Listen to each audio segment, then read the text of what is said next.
Raising women's voices, one story at a time.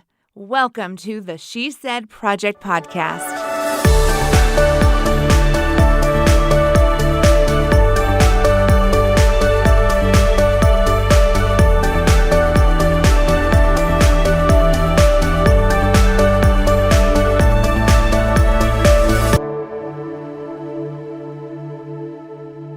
Welcome back, friends and She Said sisters. Today we are having a very special episode of the She Said Project podcast. I'm so excited you're here with us. This is going to be epic. I'm Jeanette Jerzyk, your co-host, national director of the She Said Project. Hi, Kerry Rosso. I cannot wait today to say, this is Kerry Rosso, founder, because the next two people are going to say, Casey Wakefield, founder, Jill Pierce, founder. They are all in the house today. That's right. In our Zoom studio today, we are joined by all three of the original founders of That's What She Said in Champaign, Illinois. Back in 2013, these ladies had an idea and a vision, and that's why we're here today. So welcome, Jill and Casey. Hello. Hello. I'm so excited. So I have to say that I don't think the three of us have been together at the same time in many, many years. But thinking back to those original days, sometimes I feel like we get more credit than we deserve, just because we really thought it was going to be one show. And we all had our different reasons for why we wanted to do it. And then we had some that were shared reasons. Yes, we had a vision for what it is now. We really, really didn't. Don't tell anybody. But we really didn't. We really just wanted to do this one thing. Am I right, or am I making that up, you guys? Yeah. I don't think we knew until it actually happened that night what we were coming up with. Because we had many brainstorming sessions and many times of different ways we were going to take this or do this, or, it was the total creative process of figuring it all out at Jill's house, her office. Indeed. Yes, I agree. I don't think we had any idea what we were doing. Nope. What was that original nugget, that original moment of inspiration that said, hey, let's put on a show? I think we had been talking about, we had so much fun together and we were so different, and we had these three really different skill sets. And I was in a show about motherhood. I knew I wanted it to be a show because when I left that show, there had been such a sisterhood, and I wanted to do something that would shine a light on women beyond just motherhood, because while it's an important part of many of our lives, it isn't the whole story. And then sitting around and hearing sort of Casey's perspective on life and Jill's perspective. And it sort of just spiraled. My husband always says we were like the little rascals, because we were always just rolling around like, hey guys, let's do this. And nobody ever said no. So we just kept yeah, let's do it. Yeah. And Jill is the greatest instigator, pusher, encourager of all things. No matter what the crazy was we'd say, she'd be like, absolutely, we can do that. We absolutely can. Jill. And she would text in saying, hey, by the way, let's do this at Craner. What? Oh, okay. Hey, we've got this sponsor. They're excited. They love our idea. Really? Oh, okay. And then we just kept moving, right? Yes. Jill, were you really confident that we could pull this off, or were you just messing with us and had no idea if it turned out? Without a doubt. Everything seemed like a good idea. Absolutely everything. And still does. It all seems like a good idea until it happens. And then that's when probably 1 out of 100 end up being a good idea. And the rest are like, oh, what were we doing? Well, but that's what makes it, I think, because we, and when I say we, I mean you. I think Casey and I had a lot more but what about? And you didn't have reservations of just throwing out whatever crazy thing and willing to try it. Yeah, see what happens. Definitely. See, that's your comfortable place, but I don't think that is a comfortable place for me. And definitely Casey, I love thinking about the first night we were backstage getting ready to go out, and Jill and I were just hitting each other on the rear end, butt slaps. I think I even got hit in the face at one point, but whatever, I'm over it. And we turned to start hitting on Casey, which sounds weird. We turned around, we were going to give her some butt slaps. And Casey, you looked like you were going to throw up, your face and neck were splotched red. Yeah. Do you remember probably that? Because I was going to, yeah. But then it was time to go on stage and had to pull it together and try to do a little dance choreography that is not my thing. That moment is so legendary. That moment when the three of you come on and you do your little dance and you start the show, and you had no idea what was about to take place, both that night and, years into the future. But that night you brought together this incredible group of women with stories that were funny, stories that were heart-wrenching, stories that made us think, made us feel. How clear were you in that mission when you were like looking for the women who were going to participate? What were you looking for? What were you hoping for? I think anyone that would say yes. True. Very true. I remember saying to the women, I could pay you booze and chocolate. There were women that we knew we wanted to be a diverse group, but we had no budget. We had no business plan. We were just like, who are women that will say yes, basically? Not really. That's kind of a stretch, but who were awesome women who had something to say. And that was another one of the greatest things, was reaching out to women and, remembering that this had not been done before. There was no point of reference. So calling women up and being like, so, hey, I know you're really busy with your life, but could you fly here? Could you come here? Because at that point, it wasn't just local. And we're going to put you on stage and we'd like you to bare your soul. We are going to awkwardly dance in front of this packed house. Hey, how about it? And we can't pay you. Come on over. And every one of them said yes. They all said yes, like that. That's crazy. Well, it wasn't just the ones that were on stage, but all the crazy people who like actually bought a ticket and came. And I think that's why we were able to pull it off, because we knew we had all of our friends and family out in the audience who were supportive and kind and were curious as to what we were actually doing, because no one knew. Like everyone in town would be like, we got to see what is this? What are you doing? I don't know. It's just, this is the day we're doing it. Come and find out. We'll see. Well, and there's a woman that is my neighbor, and she pulled up in front of my house one day and waved me out and handed me a check for $500 and said, sort of the same thing. Like, I don't know what you guys are doing. I want to support this. And that little story, I think of her doing that often, is like women, they might have the roadmap, but they're not really sure how to get there. Like, I want to support other women, but not really sure how to do it. And this was like local people. We always said we wanted it to be your teacher, your pastor, your somebody who lives next door. We didn't want big, fancy, polished people, because the point was we all can take the stage at any given time. Yep. And some people want to throw up. Yeah. Well, and everybody has a story. Like everyone's had something that they've been through or that they've experienced. And once you hear their stories, then you understand them more. Everyone has a different perspective based off of what they've experienced. It just brings more understanding and brings people together. If that's what we're trying to do as a community and support each other, then we've got to hear what you've got going on, what's behind the scenes, and, not to be nosy or a sad story, but there's, tons of amazing, great stories. And then just to hear, okay, they've been through this and how did they handle it? And look, things are better now. And so I think it was a hopeful thing too for other women. What you created that night and therefore sparked a movement that continued on was the concept of a safe space for women to be vulnerable, to do that sharing and telling those stories. The women in your community, they showed up, and I'm hearing all these wonderful examples of the support that you guys got in that first year, because women, I think, are hungry for a place they can go and share and be authentic and be themselves. And you guys created that. And there's no surprise that it kept going and that it's been growing and it's now going into other communities, because the idea was so strong and is so needed. And in today's times, like, women got something to say. So it's an honor to be building that platform for women as we go forward. On every episode of the She Said Project podcast, we like to revisit one of the stories that was shared live on stage. So Casey Wakefield, yes. We have a surprise for you. We actually would love to listen to the clip of the story that you shared live on stage, and then, check in with you on what that experience was like. So take a listen. This is a performance from the very first night That's What She Said was live on stage, by one of the founders of That's What She Said, Casey Wakefield, live on stage in 2013 in Champaign, Illinois, sharing her story, Out of Control.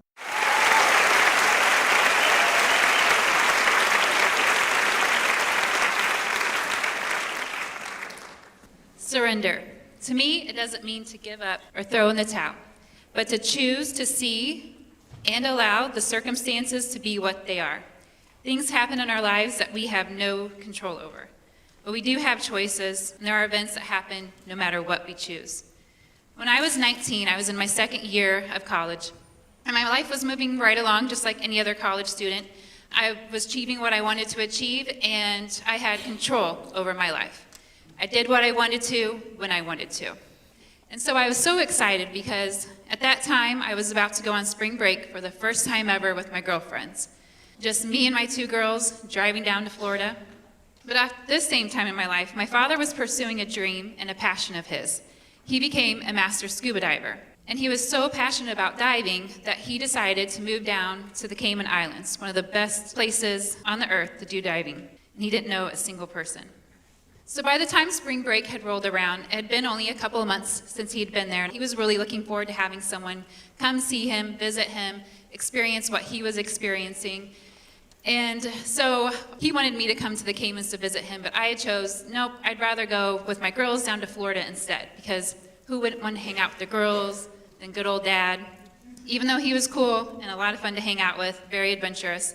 But I chose to go down with my girls and said, I'll come over the summer break, we'll have more time to hang out. Well, my girls and I, we were in Orlando that Friday, and a few days later, it was a Sunday. We had been to dinner and we came back, and we were staying at a friend's relative's house, and he gets a phone call on the phone. And back then we didn't have cell phones, that was 15 years ago. So it came on the landline. So on the phone, it was my mother. And she said, honey, something bad has happened to your dad. He is dead. There was an accident. So on that same Friday that my girls and I were in Florida was the same day that my dad was airing up an oxygen tank and it exploded on him. So for the next several years, I felt horrible and felt shame because I thought that if I would have been to the Caymans visiting him, then he would have been preparing for me to arrive there or be picking me up at the airport. And instead, he was airing an oxygen tank. Then he never would have died, and I let him down. But there's nothing we can do to fill the void of losing someone. It just simply isn't fair. The process of grief can be absolutely unbearable. But for the next few years, I tried really hard to fill that void. Several years later, when my high school sweetheart and I got married, at the time we were living in Arizona while he was playing in the NFL. We came back that following spring to have our wedding, and we had well around 400 people at our wedding. 400. My dad's side is Amish and Mennonite, so he comes from a large extended family.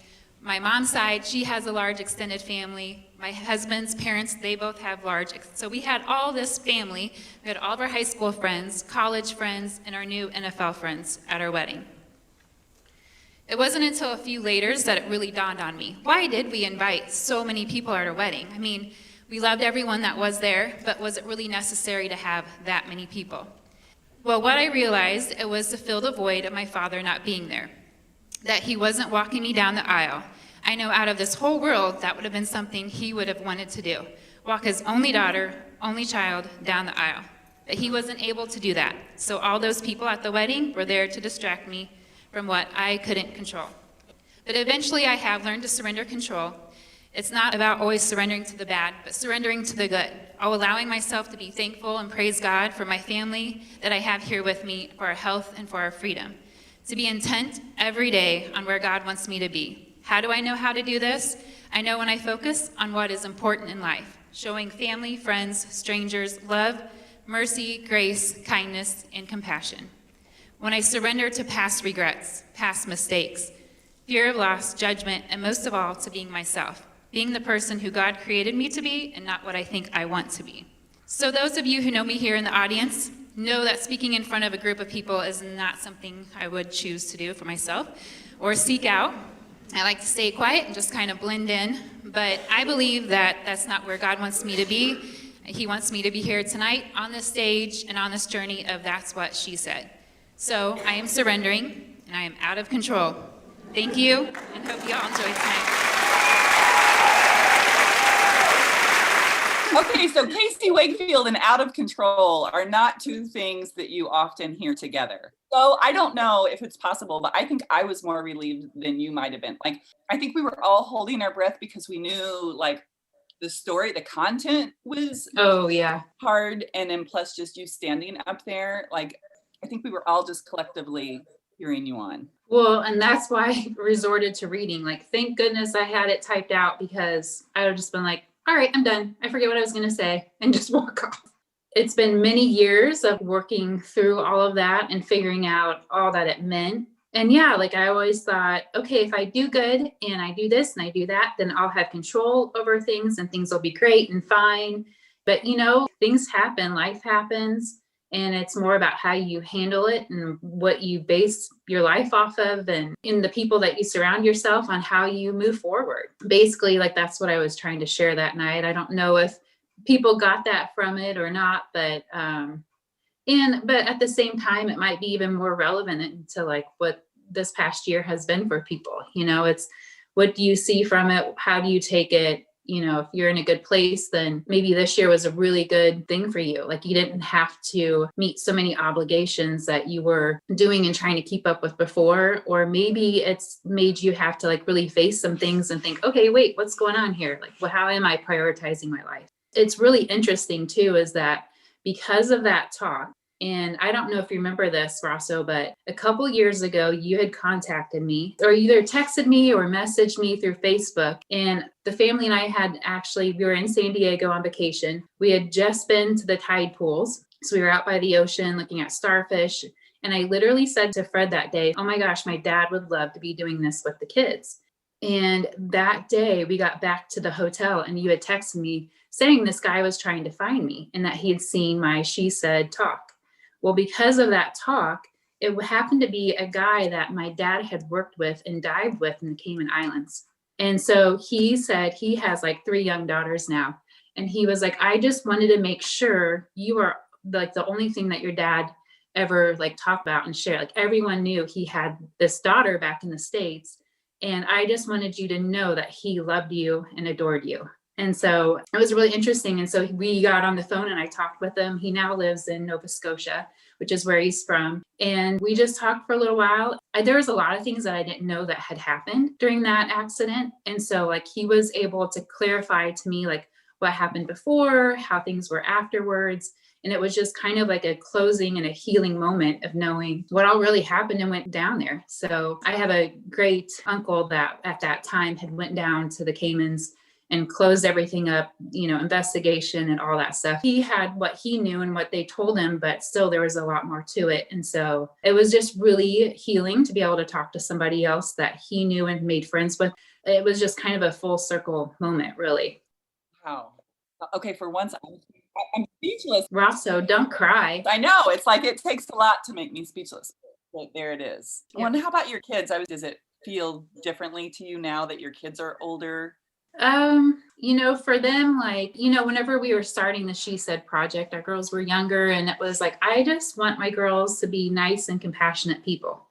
There's so much pressure on them excelling in academics and sports and dance or whatever they're into, right? And so they're nice girls, they're kind, they're compassionate, they're doing things that they love to do, they have their interests. And they're just like any other kids, just navigating through this past year. And they've done great with it, though. Like, it's frustrating.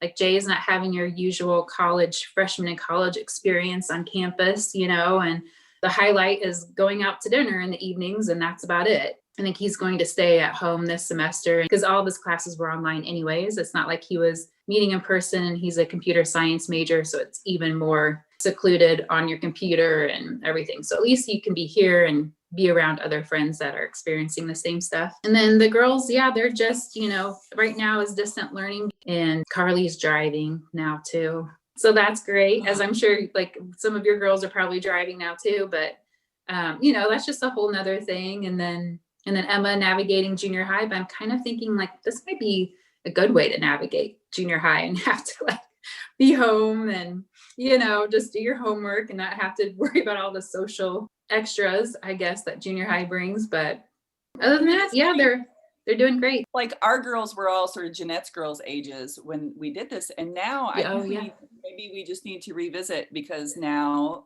we all 3 have teenage girls. So yes. You have 2 girls each? Mm-hmm. 2 daughters, Yeah. 2 daughters. And I have 2 daughters. I started a little bit later, but they're 8 and 6 now. Yeah. And, they go through times where they were different ages and stages where maybe they didn't really get each other. But now all of a sudden it's their little buddies. The oldest is nice to the youngest, and the youngest is learning to be nice to the oldest, because then she'll take her places. She'll take her to the mall or take her to go get Dutch Bros or whatever. They learn how to work together for the benefits of each other.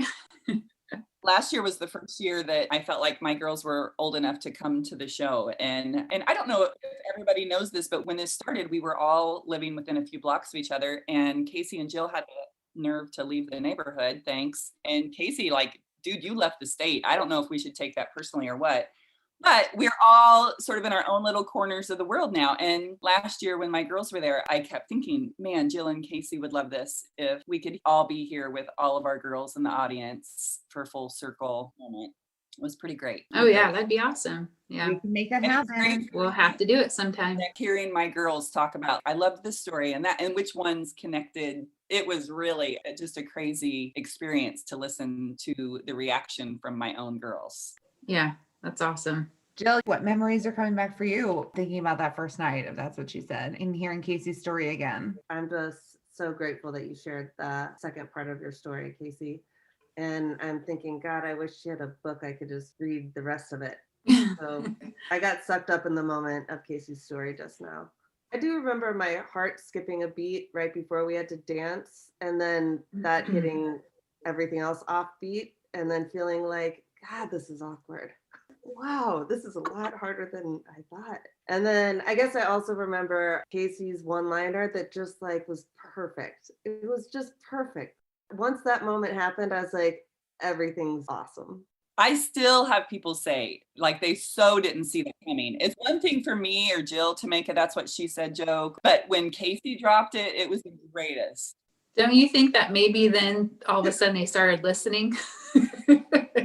They had to listen a little bit closer. I don't know. Who knows? But I think I could hear my mom in the audience gasp, like,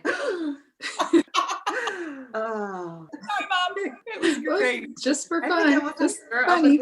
I wasn't sure she was actually going to do it. You know, I thought, no way. You couldn't move from the You script, nailed you know? Go blank. Gotta say what I'm supposed to say. That's it. You probably could have told me to say anything in that moment. Now you tell us. Yeah. Any other people from the early years that you want to thank or share a memory of? There's always Val, you know? Oh, I feel like Val never gets enough credit. Yeah. Yeah, you know, one of the things I remember about Val is she had her headset on. She's trying to run the show, and I'm coming at her with some, you know, random dumb question. And she's the nicest person ever. And I remember her saying, "Stop talking." Like, she had her headset on and was like, "Stop talking." And I was like, "Oh, sorry, Val. We love you." And remember how we used to call her Val Beth? I don't even know why. Her middle name is not Beth, but we called her Val Beth. And like all of the Val Beths of the whole thing. Like, I just love that it was all of these women coming together. Maybe like we should say we're sorry for the torture True. about that, and to Jeanette, and to all the people that like just had to suffer through our not knowing stage etiquette, not knowing any etiquette. Just This is an apology show. yeah. Yes. If you three had stayed together, at least in the same state or the same town, I mean, you were the queens of the shenanigans. Like, you brought the funny. You had so many creative ideas. You could have had your own YouTube show. Well, I think that was one of the things that was so great when it was received. You know, I mean, it just went gangbusters. And I think the beauty of knowing, you know, when people were like, "Come to our town, do this, do that," letting it be the beauty and serve the purpose that it did in each of our lives and for what, and, you know, in the other towns, they don't want to hear our stories. They want to hear their own people stories. You know, they want to hear their teacher, their neighbor. And so I feel like often when somebody hits gold with something and then they just beat the crap out of it until it's like, ugh, we all knew. I remember crying when Casey, and as we all know, I am not a crier, and crying when Casey Yes, had. you are. Shut up, Jill. and I'm like, Shut you up. just were crying. Like, I wasn't. we love you. We love you. Carrie was trying to fake it. She's trying to hide it. Like, oh yeah, I got something bad. I totally got it. I'm like, this is recorded. I've got proof. You're all a bunch The mascara, that's of all. liars. You bunch of liars.